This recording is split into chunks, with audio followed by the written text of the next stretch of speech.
Hi everyone, I'm Michael Johnson, specialist in language learning. My job is to teach English language for learners. They want to learn English at home without teacher. Below is the complete guide. Here is a list of tips and advice for learning English with Star English Stories. Just listen. First of all, you don't really have to do much more than just listen to the episodes. I realized some time ago that a lot of the students of English that I met at school in London did not listen to enough authentic English. They were willing to spend money and travel across the world in order to improve their English, and yet most of them, for some reason, were not prepared to take a bit of time every day to listen to something in English. Why? I think partly this is because they didn't know what to listen to. A lot of people watch TV and movies in English, fine, but honestly, that might not be the best way to improve your English. Film is very visual. A lot of what you understand from a movie is the visual storytelling. It's important to just focus on the audio, on the language. So, a lot of students didn't know what to listen to. They thought that they didn't have much choice. Actually, there's plenty of choice out there. The BBC has plenty of podcasts. There are loads of podcasts on different topics on iTunes, but they're all made for native speakers. They're too difficult to listen to, and ultimately, that's not motivating.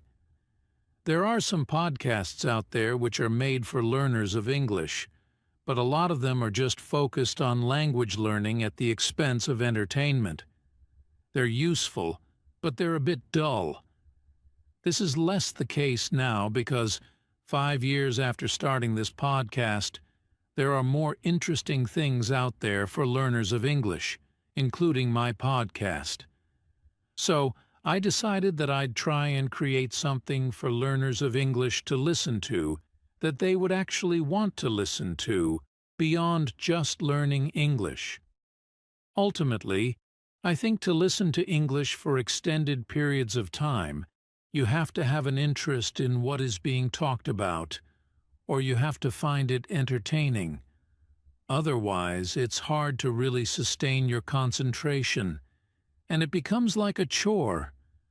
There is real value in listening to English for extended periods of time, but it's difficult to achieve because you get put off by not understanding things or because the recording is a bit patronizing and dull.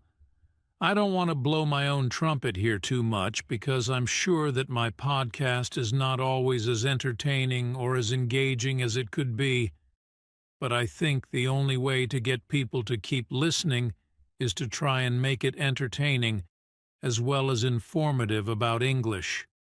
So, I record this podcast with you in mind, but I try to keep it as authentic as possible. I try to avoid being simplistic. I try not to grade my English too much. I know it might be challenging for you sometimes, but I attempt to hold your attention by talking in an enthusiastic way about subjects which I personally find interesting. Hopefully, the result is that you keep listening and that you feel personally involved in it somehow. Then, by exposing yourself to lots of English in this way, you are able to acquire the language, to pick it up in a variety of ways. Stephen Krashen and language acquisition theory. Let me now refer to the language acquisition theory of Stephen Krashen. This theory is very well known among language learning theorists, and it underpins a lot of what we know about learning and teaching English. Krashen believed that there are two ways to develop our language learning skills. One is through language acquisition, and the other is through language learning. Language acquisition means that it is possible for adults and children to learn language in a subconscious way, meaning in a kind of passive way, by simply engaging with the language. The important thing is that you focus on the message in a bit of language. So, when listening to Star English Stories podcast, this means focusing exactly on what I really mean, rather than just on the specific items of language I'm using. The primary focus is to just understand what I mean, hopefully at a fairly deep level, in order to laugh at something I've said or feel moved by it. And then you kind of pick up the language as a result of that. You might not be immediately aware that you've learned some new language in this way. In fact, this kind of acquisition probably informs your past knowledge of the language. According to Krashen, another type of language development is language learning. This is when you focus on learning specific forms, like studying grammar rules, for example. It involves having some instruction by a teacher, perhaps in the form of error correction, or from a grammar book which explains the rules of English. The downside of this kind of learning is that it is rather dogmatic, can be boring, complex, and abstract. It doesn't necessarily replicate the organic way in which we pick up language as children, and doesn't quite allow the subconscious acquisition of language that occurs from just engaging with the language in order to understand a message being communicated. All right, so how does this apply to the way you can learn English? Well, I think it's pretty important to get both aspects of language learning into your life. This is what I call having a balanced diet. You shouldn't just study the grammar rules in a dogmatic way, although that is undeniably important. You should also attempt to just engage with the language as it is used in natural, authentic, and meaningful situations. How can you do that? Ideally, this would mean going out into the world and doing things in English. In fact, this might be the best way to improve your English. If you get a job that requires you to use English all day, you will improve quickly. It'll be really hard, but you'd be forced to improve. That's like a boot camp for language acquisition, because you're not really studying the language. You're just attempting to survive in it. You're really focusing on the communicative acts you are trying to achieve. You're really focusing on meaningful messages, and you naturally learn the most direct and effective way to understand and communicate meaningful messages. You might not be able to do that in your life. You might not have access to native speakers in that way, so my podcast can be a substitute. It's not really the same as attempting to work in an English-speaking environment, but the key point is that you can replicate aspects of that experience by just attempting to follow and keep up with what I'm saying. Do that regularly over long periods of time, and you'll pick up massive amounts of English. So, just listen. Try to follow everything I'm saying. Try to enjoy it, and engage with it. Listen regularly. Listen for extended periods. This will all contribute to your acquisition of English, as described by Stephen Krashen. That's language acquisition. But you can also do more traditional language learning alongside English Sky podcast. First of all, outside of listening to the episodes, you can do your formalized language studying from a book or in class and use it as a companion to that study. Study the language and then try to notice aspects of the language that you've studied in episodes of the podcast. For example, if you've studied verb tenses, you can listen to a story I've told on the podcast and try to notice those verb tenses, how I'm using them, how I'm pronouncing them, and so on. It can back up, confirm, or clarify the language study you've been doing. You should always refer to authentic language usage as a way of checking the language that you've studied. Also, you can study the things I say in the podcast more directly. The podcast can be a study tool. Here are some ways you can do some active language study with the podcast. Use transcripts. You could read a transcript and check new words in a dictionary as you find them. Pay attention to the way I use the words, including the grammatical context, collocations between words, and pronunciation. Any new words or structures you find, make a note of them and practice using them yourself. You could attempt to write your own transcripts. This reveals a great deal about the gap between the English, and the English that I use in the podcast. Try transcribing a section of one episode. You could do an episode that has already been transcribed. Listen carefully to it and try to write down every single word. There may be certain utterances that you just can't identify. Mark them with question marks. Listen again and again. You could just focus on a specific 5-minute section of an episode. Keep listening until you've done your best. Now check the proper transcript for that section and compare it to what you wrote. What are the differences? Now you can identify the gap between what you understand and what I say. Try to close that gap. Check the words you didn't know. Identify why you missed the pronunciation of something.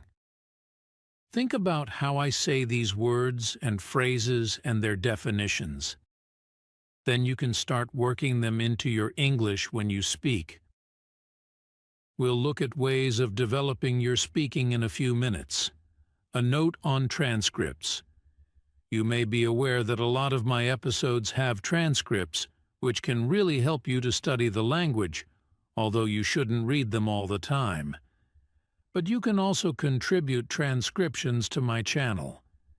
If you fancy transcribing a few minutes of an episode, please send it to me, and I'll be able to correct it and publish it on my channel. I have a transcript collaboration going on using Google Documents. You might already know about this, because I did an episode on that subject a couple of months ago. You can go to my channel and click transcripts to find out more. Basically, writing transcripts of my episodes is not only a great way to use the podcast to improve your English, it also helps me to provide an even better service to my listeners. So, Star English Stories podcast is best consumed as part of a balanced diet. Listen freely and just try to enjoy and understand what I'm saying, and let your mind naturally acquire the language. But also mix this with more formalized language study to get the full 360-degree effect. You don't have to do any of that, but as a compromise, what you can do is just be mindful when you're listening. Your first aim is to focus on the message, but you can also try to notice specific aspects of the language too. Try to identify words, phrases, and grammatical structures. You don't have to formally study them. Just notice them as you hear them, like, oh, he's saying depend on, so it must be depend on in English, not depend of. Things like that. Just be mindful when listening. I record different types of episodes here. My main aim is to engage you and keep you interested while presenting English to you in an authentic way. In some episodes, I try to draw your attention to the language more specifically. For example, I teach, explain, and demonstrate vocabulary items referring to a topic or bring your attention to an aspect of pronunciation. In those episodes, you can just chill out and follow what I'm saying, but you can be more active and make notes of the vocabulary. Try to remember phrases, listen again, and pause the recording to test your memory. Listen in comfort and enjoy the experience. Krashen also writes about the effective filter hypothesis. This relates to the conditions in which learning takes place and how these can have a big effect on the successful acquisition of language. Basically, good conditions for learning are motivation. The listener really wants to hear what's being said and is keen to learn the language, high self-esteem, and relaxation. These things allow the flow of acquisition to move freely without being blocked. Mental blocks occur when the learner is stressed, anxious, or feeling bad about themselves. This creates a mental block to the acquisition of language. I guess this relates to one of those situations in which you're in an unhappy language class. You feel stressed because of pressure from the teacher or from the judgment of your classmates. You feel low self-confidence because you don't get any positive reinforcement from taking part in a communicative exchange, and you're just not enjoying the experience of being there in the classroom. As a result, there is a kind of mental barrier which really prevents you from learning anything. In fact, it might even make it worse because you associate learning English with painful or boring classroom situations. The advantage of Star English Stories podcast is that the emphasis is on fun. A lot of the time, you have nothing to fear or worry about when you listen to this. In fact, it can be an extremely pleasurable experience.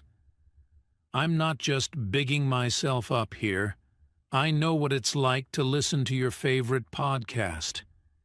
It's quite a personal experience. I listened to Mark Kermode and Simon Mayo's film review podcast on my way to work, and I can't begin to explain the joy of listening to it. They're like my friends, and I'm sharing a really nice conversation with them. I listen to their voices in private through headphones while I'm sitting on a smelly underground train with miserable people all around me, but I'm in my comfort zone. In fact, sometimes I'm disappointed when I reach my metro station because I just want to keep listening to the podcast. Hopefully, listening to Star English Stories podcast is a similar experience for you. That's certainly the idea. This should be a personal and enjoyable experience for you, and I invite you to just enjoy being part of the podcast community. Remember that all around the world, there are other people like you listening to me ramble on about stuff. There's no chance of the effective filter giving you a mental block in this situation because you should be in your comfort zone. That's the advantage of podcasting. You really can listen to this whenever and wherever you want, and you are free to get as comfortable as you please. As I've said before, feel free to listen to this in the bath, on the loo, or as you softly and slowly drift off to sleep at night.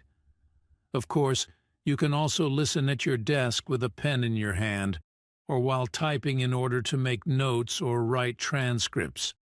You can also sit up and read transcripts. It's up to you. The main thing is to just enjoy yourself and let the English go into your head. Just imagine that my voice is bouncing around inside your mind and lots of the words and sounds are sticking in there. You should certainly listen to episodes more than once. In fact, if you're interested in really learning English from this podcast, I think it's vital to listen several times. Once is not enough.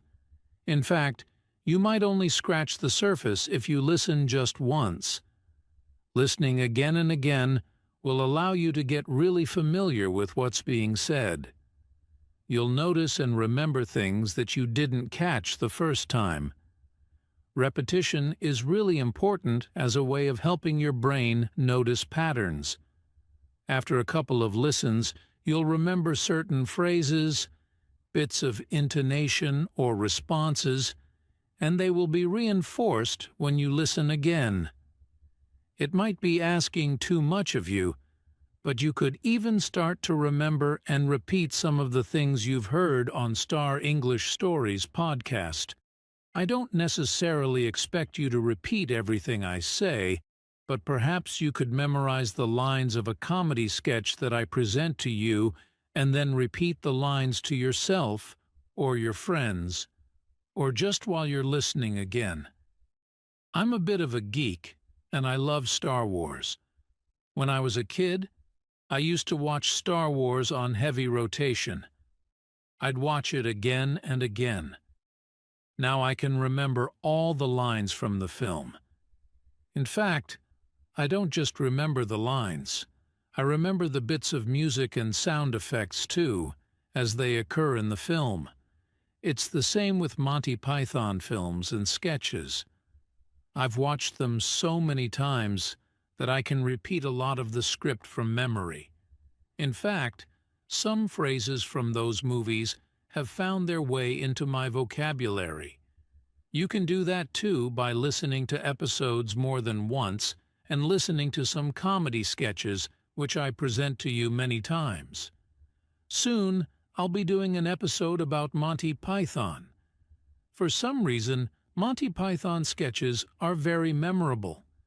In fact, there are several generations of people in the UK and America who grew up watching Monty Python films and who are able to recite whole sketches to each other. Again, you can do the same thing. Realize that there are some terrifically funny things in English and use that as a way to pick up language. There are a number of different areas to focus on with English. 4 skills: listening, reading, writing, speaking. Language systems: grammar, vocabulary, pronunciation, discourse. Listening. I've already talked a lot about the benefit of just listening for fun or listening in a more active way. I did mention that it's good to be comfortable when listening. I should add, too, that I think it's important to try and listen to things that you don't completely understand. It's fine to listen to things that you don't understand completely, and the general opinion on this seems to be that you should push yourself when you listen and don't get put off if there are things you don't understand. It's in that challenging experience that your brain is really piecing things together. For example, if you struggled to understand my conversation with Daniel Burt, that's fine. In fact, that struggle is good. Listen again and keep trying. Don't give up. Push through those moments when you don't understand. Keep going. Don't let confusion stop you. Also, try to identify subtle differences between accents. You may only notice little differences at first, but eventually you'll be more and more aware of the differences between accents. Eventually, you'll be able to say, this guy is from the north of England, this one's from Australia, or whatever. Reading. Read transcripts on my channel. Outside of the podcast, read a variety of texts. Again, try to find things that you enjoy. You should also be aware of your purpose for learning the language. What are you going to use English for in the future? You may need to read emails or business reports. It may be worth reading articles that talk about business trends. Otherwise, just reading any well-written text for enjoyment is a really good way to improve your literacy. I must add a lot of videos on my channel with recommendations for reading. There's loads of reading you can do. Blogs, newspapers, but also books which you can download free online. I haven't done it yet, but I'm planning to give you a list of some good things to read. Writing. Again, this is not one of the things that I focus on a lot on Star English Stories English podcast. The focus is mainly on spoken English.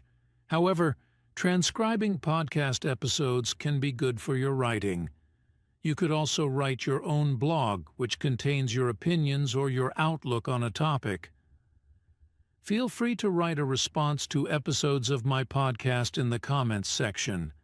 You should aim to concisely express your opinion in a structured way, using the most appropriate words you can find, perhaps including some words you've picked up from that episode of the podcast. Think about the person reading the comment. Make it easy and enjoyable for them to read, and focus on stating very clearly and efficiently exactly what it is you want to say. Considering those ideas can help you to make your writing more effective. If, however, you need to practice writing for the IELTS test, you will need to do more specifically focused writing practice, probably using an IELTS preparation book or following an IELTS course of some kind. My podcast can help you with general skills, vocab, etc. But for specific kinds of writing work, you should do some specific writing practice. Practice, practice, practice. As I said before, to get the best out of Star English Story's English podcast, use it as part of a balanced diet. Speaking. Perhaps the best way to improve your speaking is to actually practice it in real-life situations. The requirements of that situation will train you to say the right things at the right time with the right tone. You should certainly be aware of how intonation is important in speech and apply it to your speech. You could just add some words or phrases you've heard from me and use them yourself. Or you can pick up some speech patterns and pronunciation from me and add that to your speech too. If you like, you could use my speaking as a kind of model for your own speech. More specifically, you could copy and repeat some of my sentences. Listen to a line I say and then repeat it, trying to sound exactly like me. You could listen to phrasal verb episodes, and whenever I present an example sentence, pause the episode and repeat it after me. Keep doing that until you feel your version is pretty similar to mine. So just listen and repeat until you've worked out how to make the same sounds as me. Think about vowel and consonant sounds, combinations of consonants, and how to make those sounds with your mouth. Think about connected speech. What happens when words are pronounced fluently together in a sentence? They might get pronounced differently. Certain sounds may be dropped when words are linked, and some sounds may be added when words are linked too. Pay attention to these aspects of pronunciation. I should do a whole episode on connected speech, and it's one I've had in the back of my mind for ages. Pick an extract from the podcast with a transcript and record yourself saying it. Compare your version with my version. Then work on the transcript. Underline the stressed words. Add lines to represent pauses for emphasis, and identify word links in pronunciation. Listen to me saying that extract again and check your sound against the transcript. Now record yourself doing it again, this time adding the intonation, pausing, and sentence stress. Compare that to the original. This can help you develop awareness and control of speech patterns. Record yourself just talking in response to one of my podcast episodes. If I've talked about UFOs, for example, not yet, but I will, then you could record yourself talking about UFOs too. Try to include any words I've presented to you on that topic. If you like, you could leave an audio comment on my Audio Boo page and let the world know how you feel about something. Or you could start doing your own podcast, like ZCK from Zick's English podcast. He's not a native speaker, but following a suggestion in one of my episodes, he decided to do his own podcast. He now has followers and listeners, and he's really into it.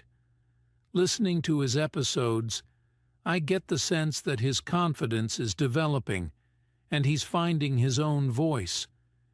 It must be very good for his English, which of course is already excellent. You could do it too if you want. The main thing is practice. Use as many opportunities to practice as you can. Join clubs to meet English speakers. Use the internet. Find groups on meetup.com in which people are doing language exchanges. Put yourself outside your comfort zone. Don't be shy, give it a try. Take the initiative. No one can do the speaking for you. There's no shame in making mistakes. You have to be in it to win it, so open your mouth and get talking. Remember that English is about what you can do, not just about what you know. Be active. Find your voice in English. If you're in a classroom, don't be one of those quiet students. It's completely up to you to start talking. And why not do it in the safety of a language class? That's the whole point. Speak up in class and use that as a safe place to experiment and make mistakes. Experiment. Switch off your editor. Don't listen to the voice in your head which is telling you to keep quiet or telling you that you can't say something, because it might be wrong. It does not matter if you're wrong. Remember that you have to say something wrong about 5 times before you get it right.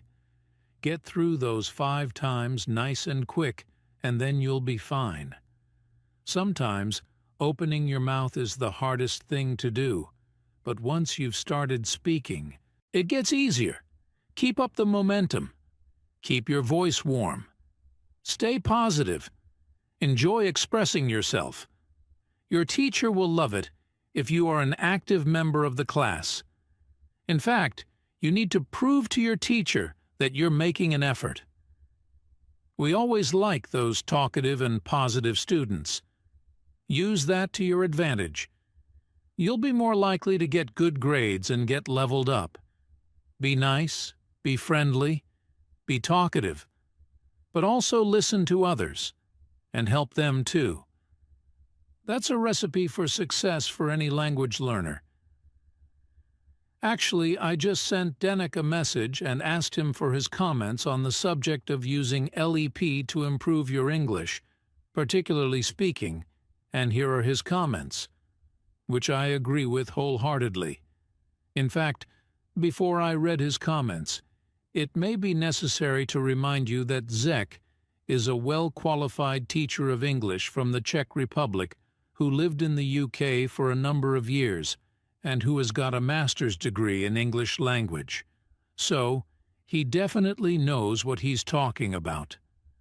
I'm sure many of you listening to this have similarly good advice and comments on this subject. I am very keen to encourage you to share that information. You can leave text or audio comments under this episode. So, here are Zek's comments. How can listening to LEP improve your speaking skills? It can mainly improve the following skills, chalk, sub-skills. As for the speaking, it is a different question. If you want to improve your speaking through LEP, you have to approach this actively. Not everyone is willing to do this.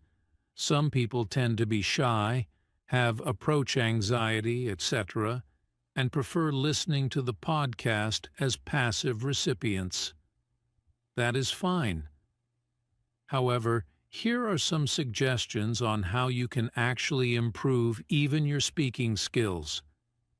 Contact someone via the LE community.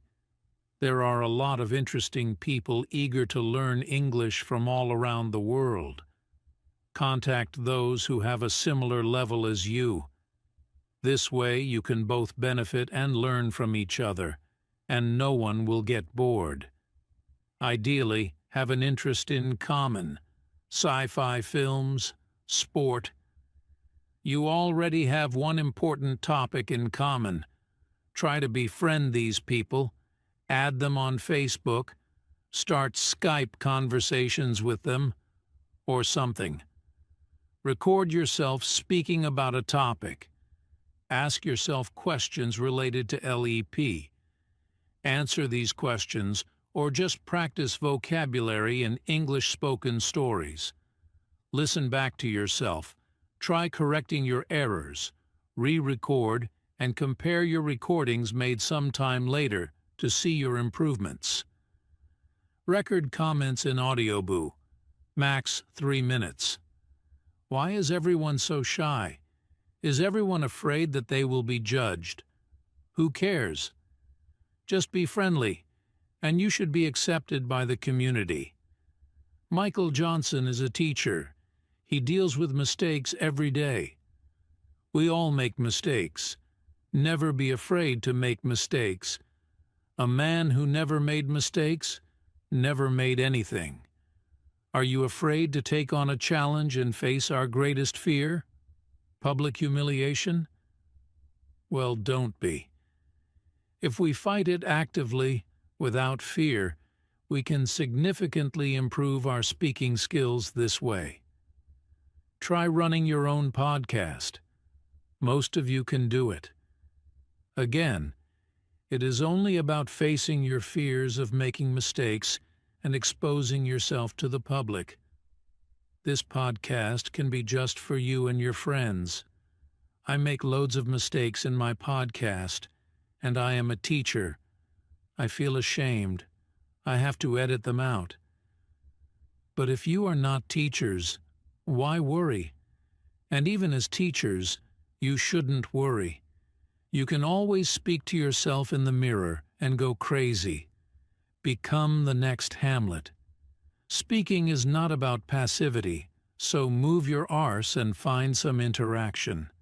Note, by following these tips, you will work on your English speaking skills, pronunciation, grammar, and vocab. You can focus on trying to use expressions Star English Stories has taught you. Listening skills, as you listen to your friends talking, for example.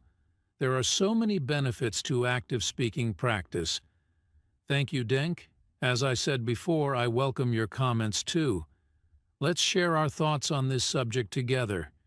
It's time for my LE ninjas to come out of the shadows and deliver some powerful advice. LEP ninjas, assemble. Regarding language systems, I have some things to say about grammar, vocabulary, pronunciation, and discourse. To be honest, I've already spoken enough about grammar and vocab. Let me just remind you of the theory of exposure. I have talked about this before. The idea is that by listening to lots of English over extended periods, you're feeding your subconscious with all the patterns of English usage. Your brain is hearing all these patterns of English, including frequent word combinations like prepositions, tenses, features of pronunciation, etc. Ultimately, it all goes into your head and informs your sense of instinct for the language so that when you come to do a test in English, you feel the answer.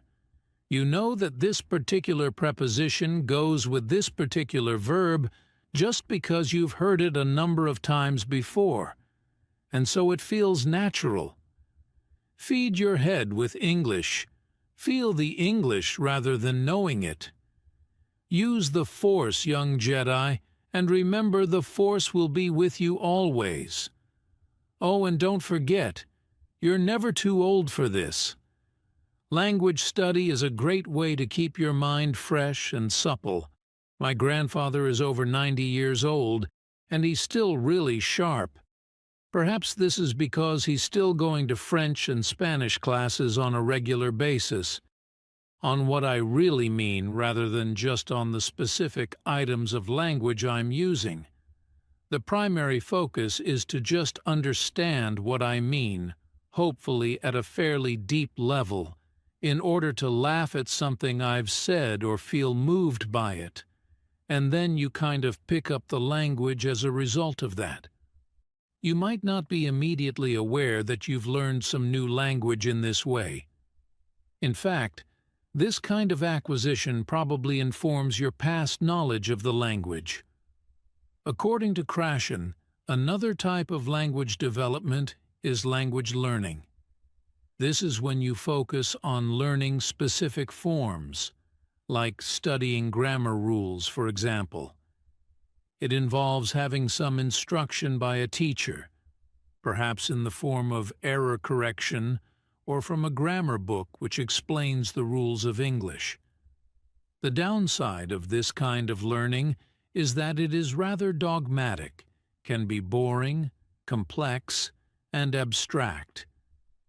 It doesn't necessarily replicate the organic way in which we pick up language as children, and doesn't quite allow the subconscious acquisition of language that occurs from just engaging with the language in order to understand a message being communicated. All right. So how does this apply to the way you can learn English? Well, I think it's pretty important to get both aspects of language learning into your life. This is what I call having a balanced diet.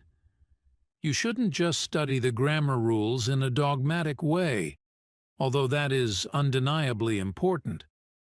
You should also attempt to just engage with the language as it is used in natural, authentic, and meaningful situations. How can you do that? Ideally, this would mean going out into the world and doing things in English. In fact, this might be the best way to improve your English. If you get a job that requires you to use English all day, you will improve quickly. It'll be really hard, but you'd be forced to improve. That's like a boot camp for language acquisition, because you're not really studying the language. You're just attempting to survive in it. You're really focusing on the communicative acts you are trying to achieve. You're really focusing on meaningful messages, and you naturally learn the most direct and effective way to understand and communicate meaningful messages. You might not be able to do that in your life. You might not have access to native speakers in that way. So, my podcast can be a substitute. It's not really the same as attempting to work in an English-speaking environment, but the key point is that you can replicate aspects of that experience by just attempting to follow and keep up with what I'm saying. Do that regularly over long periods of time, and you'll pick up massive amounts of English. So, just listen. Try to follow everything I'm saying. Try to enjoy it and engage with it. Listen regularly. Listen for extended periods. This will all contribute to your acquisition of English, as described by Stephen Krashen. That's language acquisition, but you can also do more traditional language learning alongside Star English Stories podcast. First of all, outside of listening to the episodes, you can do your formalized language studying from a book or in class and use LEP as a companion to that study. Study the language and then try to notice aspects of the language that you've studied in episodes of the podcast. For example, if you've studied verb tenses, you can listen to a story I've told on the podcast and try to notice those verb tenses, how I'm using them, how I'm pronouncing them, and so on. It can back up, confirm, or clarify the language study you've been doing. You should always refer to authentic language usage as a way of checking language that you've studied. Also, you can study the things I say in the podcast more directly. The podcast can be a study tool. Here are some ways you can do some active language study with the podcast. Use transcripts. You could read a transcript and check new words in a dictionary as you find them. Pay attention to the way I use the words, including the grammatical context, collocations between words, and pronunciation. Any new words or structures you find, make a note of them and practice using them yourself. You could attempt to write your own transcripts. This reveals a great deal about the gap between the English you know and the English that I use in the podcast.